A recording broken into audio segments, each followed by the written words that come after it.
ఇది local made gun. ఇది నా గన్. నేను నిన్ను కాలిస్తే ఎందుకు కాల్చానో వివరణ ఇవ్వాల్సి ఉంటుంది. నువ్వు చచ్చి శవమైనా నీ కుటుంబం నీ మొహాన్ని ఉమ్మేస్తుంది. నీ పిల్లలు సిగ్నల్ దగ్గర ముష్టెత్తుకుంటారు. నీ పెళ్ళం రాత్రుల్లో రోడ్డు పక్క నుంచొని చేతులూపి పిలుస్తూ ఉంటుంది. అదే నిన్ను నువ్వే కాల్చుకుంటే డ్యూటీ పీరియడ్లో సూసైడ్ అని మీ ఇంట్లో ఒకరికి ఉద్యోగం వస్తుంది, పిఎఫ్ డబ్బు వస్తుంది, పెన్షన్ ప్రతి నెల వస్తుంది. నిర్ణయం నీకే వదిలిపెడుతున్నాను. ఆ గన్ను ఏమాత్రం నా వైపు తిరిగినా నేను నిన్ను కాల్చేస్తాను.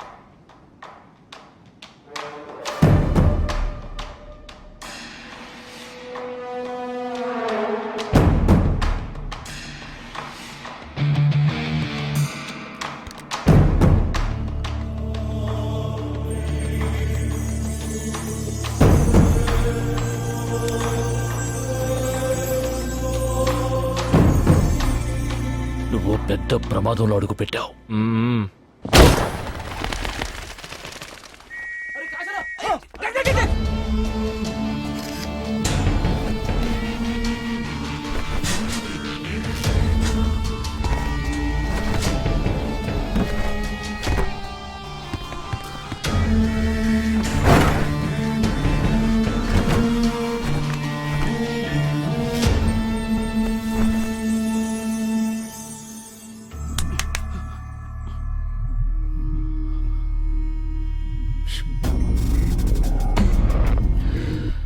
మీ ఇద్దరికి పూర్తిగా ఏమీ తెలియదని నాకు తెలుసు.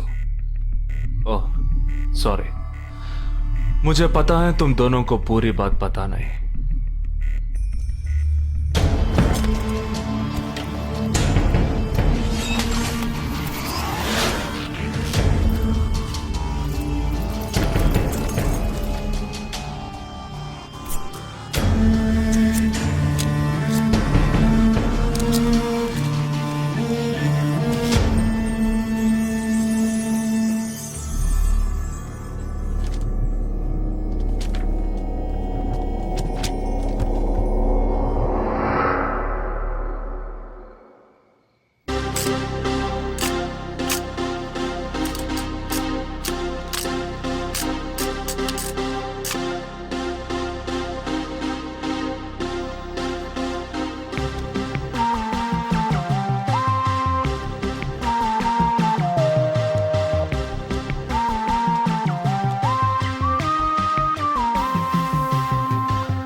జుహు, బాండ్రా, మచ్చుంగా, ధారావి.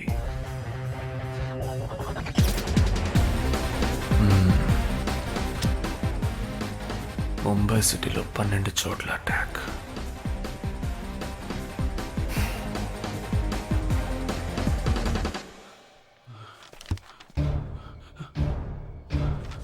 कब? 27th.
మన ఫ్రెండ్స్ లో దీనికే ఫస్ట్ పెళ్లి జరుగుతుంది. అవునవును, గుంటూరు నుంచి వచ్చి గుజరాత్ అని ఎలా పట్టుకుందో చూడు. అది చాలా తెలివైందే. Thank you very much. She looks so gorgeous కదూ. Thank you. ఆ సిగ్గు చూడు. Thank you. Hi, congratulations. Hey wow, thank you. Hi, thank you. నాకు చిన్న డౌటే. డౌటా? ఏంటే? ప్లీజ్ ప్లీజ్ ప్లీజ్ 5 నిమిషాలు ట్రావే. తప్పే, ఈ నొదిలేసి ఎలా రాను? ప్లీజ్, నాకు తల పగిలేట్టుంది. Sorry, excuse me, 1 minute. Hi. తొందరగా రా. ఏంటే? మన కాలేజ్ లో నా తర్వాత నువ్వే అందంగా ఉండేది. సరే, ఈక్వల్ గా ఉంటాం. హాస్టల్ రూమ్ ఫుల్ గా రణబీర్ కపూర్, షాహిద్ కపూర్, జాన్ అబ్రామ్ లో ఫోటోలు పెట్టుకున్న దానివి ఇలాంటి సొట్టగాడిని, ఇలాంటి వారిని ఎలా పెళ్లి చేసుకుంటున్నావే? ఇలా చూడు, ప్రాక్టికల్ గా ఆలోచించు. నెలకి 2 లక్షలు సంపాదిస్తున్నాడు. ఎంతకు మించి ఏం కావాలే? పిచ్చిదానా, అందానికి సంపాదనకి సంబంధం లేదే. సంపాదించేవాడు అందగాడే అవ్వక్కర్లేదు. ఏ, నన్ను పోనివ్వే. చూడు, రిసెప్షన్ లో ఒక్కడే ఫోటోస్ కి పోజ్ ఇస్తున్నాడు. అది కాదు, ఒకడు అందంగానూ ఉండి చక్కగా సంపాదించేవాడు అయితే తల్లి, దండం పెట్టి మరి పెళ్లి చేసుకో.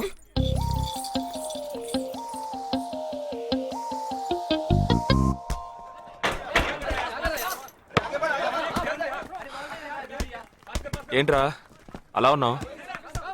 ఒక విషయం గురించి ఎంతో ఆలోచిస్తున్నాను రా, సరైన సమాధానం చిక్కట్లేదు లేదు. ఏంటో చెప్పు, నాకు చిక్కుతుందేమో చూద్దాం. పోలీసు వాడిని నా వల్లే కావట్లేదు. ఈయన వచ్చాడండి పెద్ద. పోలీసు వాళ్ళకి మిలిటరీ వాళ్ళకి ఉన్న తేడా ఏంటో చెప్పనా?